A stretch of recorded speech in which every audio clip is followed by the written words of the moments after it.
Hello future के toppers and welcome to my YouTube channel. तो कैसे हो आप सब? आई होप आप सब अच्छे होंगे और अपने एग्जाम्स की तैयारी में लगे होंगे। तो दोस्तों चैप्टर 1, 2, 3, 4 डिस्कस हो चुके हैं प्रिंसिपल ऑफ मैनेजमेंट के, और हमने डिस्कस कर लिया डायरेक्टिंग के मीनिंग, कैरेक्टरिस्टिक्स और इम्पोर्टेंस। जिसने वीडियो नहीं देखी जाकर देखिए, प्लेलिस्ट का लिंक आपको डिस्क्रिप्शन में मिल जाएगा। और हमने एलिमेंट्स ऑफ डायरेक्टिंग भी डिस्कस कर लिए हैं। तो चलिए अब पढ़ते हैं, one by one deeply discuss करेंगे एलिमेंट्स ऑफ डायरेक्टिंग को। सबसे पहले आते हैं सुपरविजन कर। तो दोस्तों ये है हमारा सबसे पहला एलिमेंट डायरेक्टिंग में। सबसे पहले इसका मीनिंग पढ़ते हैं और आपको समझाते हैं सिंपल वर्ड्स में।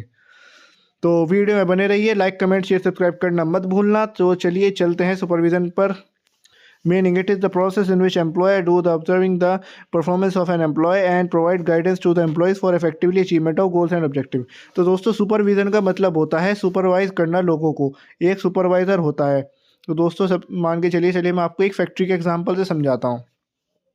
एक फैक्ट्री है, वहाँ पर मैनेजर है, असिस्टेंट मैनेजर है, काफ़ी लोग हैं, काफ़ी डिपार्टमेंट बने हुए हैं। जैसे प्रोडक्शन का डिपार्टमेंट हुआ, सेल्स का हुआ, परचेज़ का हुआ, ह्यूमन रिसोर्स हुआ, ऑपरेशंस हुआ, फाइनेंस हुआ, और काफ़ी भी तरीके के डिपार्टमेंट्स होते हैं एक कंपनी के अंदर। तो दोस्तों हर कंपनी के अंदर एक सुपरवाइज़र होता है। तो उस सुपरवाइज़र का काम क्या होता है? उसका काम होता है अपने जो जो उसके नीचे जो सबॉर्डिनेट उसके जो स्टाफ काम कर रहा है उसको चेक करना, उनकी वर्किंग चेक करना कि वो किसी गलत एक्टिविटी में तो नहीं इन्वॉल्व है। ये चेक करना कि वो जो काम कर रहे हैं वो सही भी कर रहे हैं या नहीं, है कोई गलत काम तो नहीं कर रहे, जो जो उनको काम बताया गया है वो उसी तरह काम कर रहे हैं या नहीं। तो ये सब काम होते हैं सुपरवाइज़र के। तो दोस्तों सुपरविज़न का क्या मतलब हुआ? आपको क्या समझ आया सुपरविज़न से? तो दोस्तों सुपरविज़न का नॉर्मल मतलब होता है सारी ड्यूटीज़ असाइन करना। जितने लोग काम कर रहे हैं, जिस सुपरवाइज़र के अंडर लोग काम कर रहे हैं उनको ड्यूटीज़ असाइन करना, उनको ये बताना कि तुम्हें काम क्या करना है, ये बताना किस तरीके से करना है, और उनको एक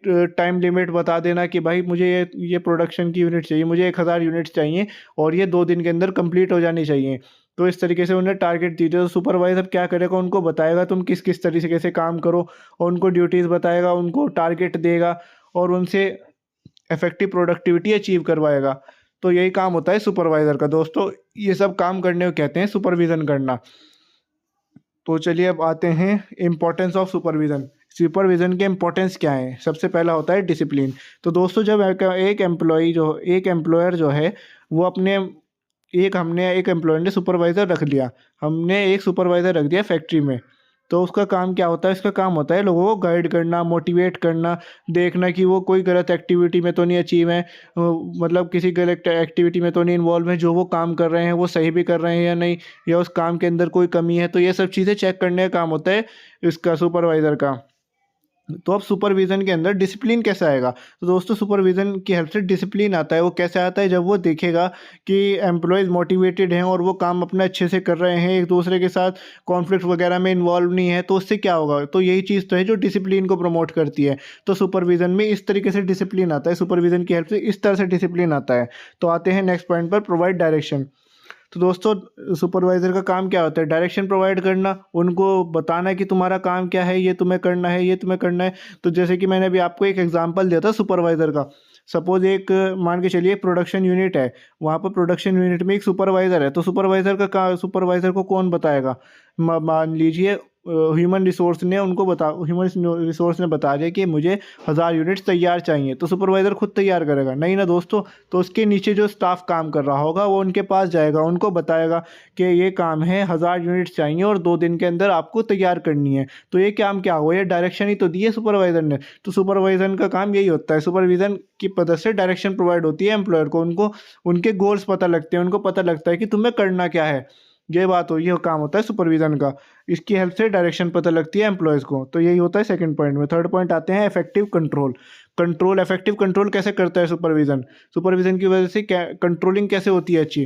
तो दोस्तों जब आप सुपरवाइज़ कर रहे हो, आप एक अपने एम्प्लॉयज़ को देख रहे हो, एक सुपरवाइज़र है, वो अपने एम्प्लॉयज़ को देख रहा है कि वो टास्क कैसे परफॉर्म कर रहे हैं, इफेक्टिवली टास्क परफॉर्म कर रहे हैं, नहीं कर रही हैं, या कोई चीज़ किसी मिसहैपनिंग में, किसी अनइवन काम में तो नहीं लगे हुए हैं, जो काम दिया गया है वही कर रहे हैं नहीं। तो इन सब चीज़ों को देखना होता है, ये सब चीज़ें कंट्रोल करना ही काम होता है सुपरविज़न का, सुपरवाइज़र को। तो सुपरविज़न इस तरीके से कंट्रोल करती है जो कंपनीज़ के अंदर एक्टिविटीज़ हो रही हैं।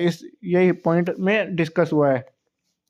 आते हैं फोर्थ पॉइंट पर, गोल ओरिएंटेड। तो दोस्तों इसका मतलब होता है सुपरविजन की हेल्प से हमारे गोल अचीव होते हैं। तो सुपरवाइजर को हमने एक टास्क दे दिया, मान के चलिए एक मैनेजर ने सुपरवाइजर को टास्क दे दिया, ये काम है आपका, आपको मैं टास्क देता हूँ, प्रोडक्शन में 1000 यूनिट तैयार होनी चाहिए 2 दिन के अंदर अंदर। तो दोस्तों सुपरवाइज़र क्या करेगा, सुपरवाइज़र जाएगा अपने स्टाफ के पास, जितनी भी लेबर वर्कफोर्स लगी होगी वहाँ पर, जितनी वर्कफोर्स लगी होगी उनको बताएगा 1000 यूनिट्स हैं, ये मुझे 2 दिन के अंदर अंदर चाहिए और तैयार चाहिए पूरी की पूरी। तो ये क्या हुआ, उन्होंने डायरेक्शन दी। अब डायरेक्शन दी उसने, यही बात तो नहीं ख़त्म हुई, अब तो गोल अचीव करना है मेन। तो इस तरीके से सुपरवाइज़र जो है अब सुपरवाइज़ करेगा उन सबको, उनको बताएगा कैसे आपको ये टास्क पूरा करना है, कैसे आपको 1000 यूनिट जो है 2 दिन के अंदर बनानी है। तो वो टाइम मैनेजमेंट करेगा, सब स्टाफ को डिस्ट्रीब्यूट करेगा, सारे जितना भी स्टाफ होगा सबको अलग अलग काम में डिस्ट्रीब्यूट करेगा और कोऑर्डिनेशन मेंटेन कराएगा। इसकी वजह से क्या होगा, हमारे गोल अचीव होंगे। तो फैक्ट्री का गोल इस तरीके से अचीव होता है सुपरविजन की हेल्प से। तो आते हैं नेक्स्ट पॉइंट पर, इम्प्रूव कोऑर्डिनेशन। तो दोस्तों जब उसने, मैंने बताया आपको, जब वो सुपरवाइज़र जो है सुपरविजन की हेल्प से सारे के सारे टास्क को ड्यूटीज़ को, वर्क को डिवाइड कर देगा सब लोगों के अंदर। तो अब सारे के सारे लोग जो होंगे वो एक टीम में बढ़ जाएंगे। जैसे कि प्रोडक्शन की टीम अलग हो गई, परचेज़ की अलग हो गई, रॉ मटेरियल बनाने वाली टीम अलग हो गई, तो इस पैकिंग वाली टीम अलग हो गई। तो इस तरीके से सारी टीम्स अलग अलग बन जाएंगी।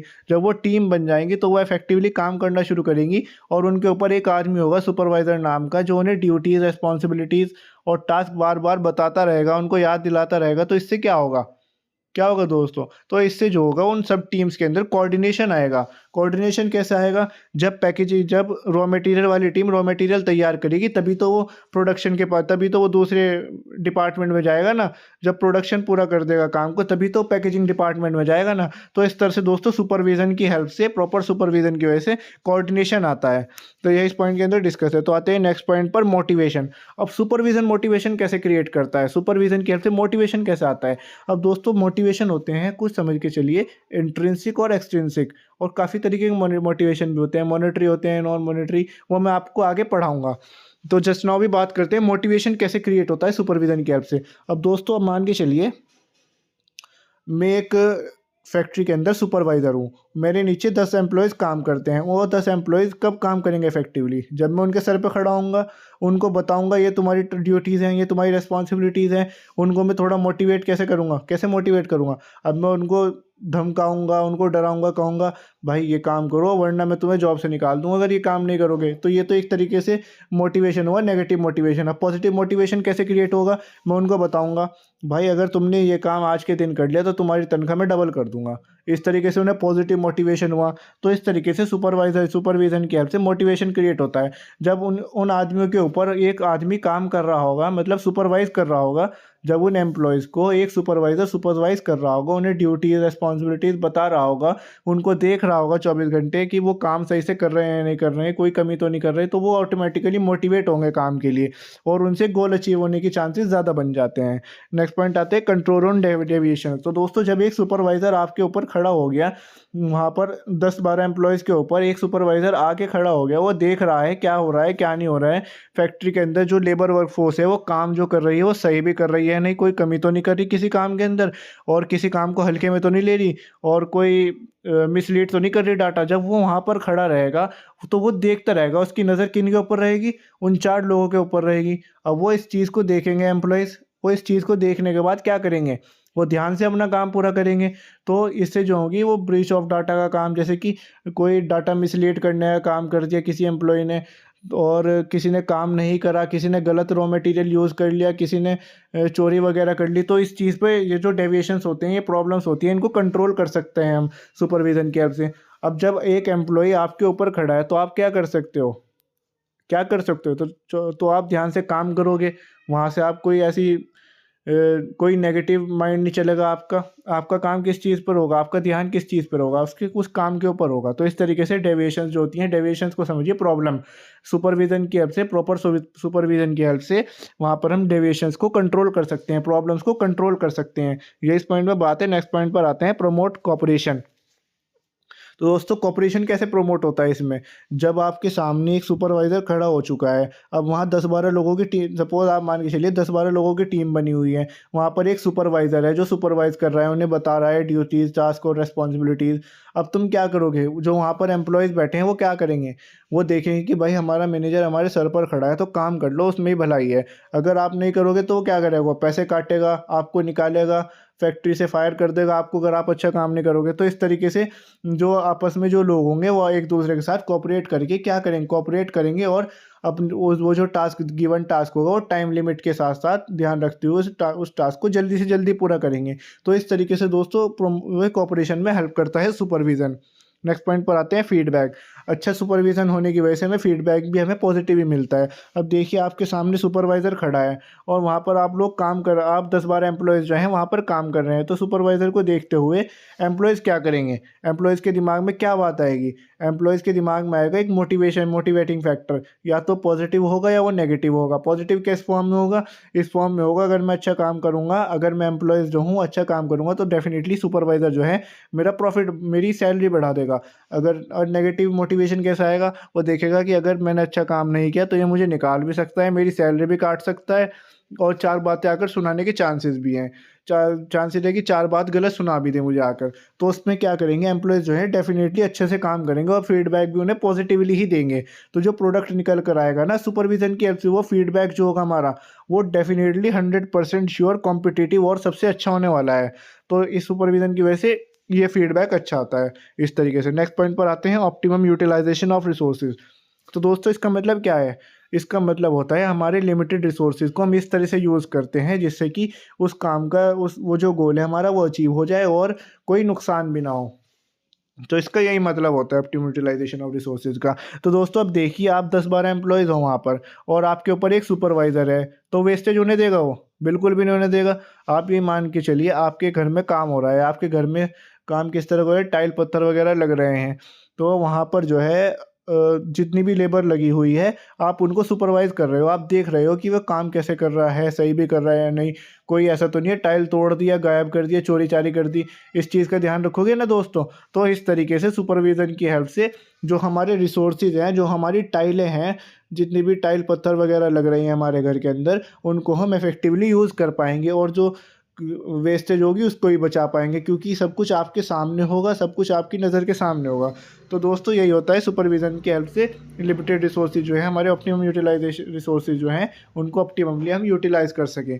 तो दोस्तों यही होती है इंपॉर्टेंस ऑफ सुपरविज़न और सुपरविज़न।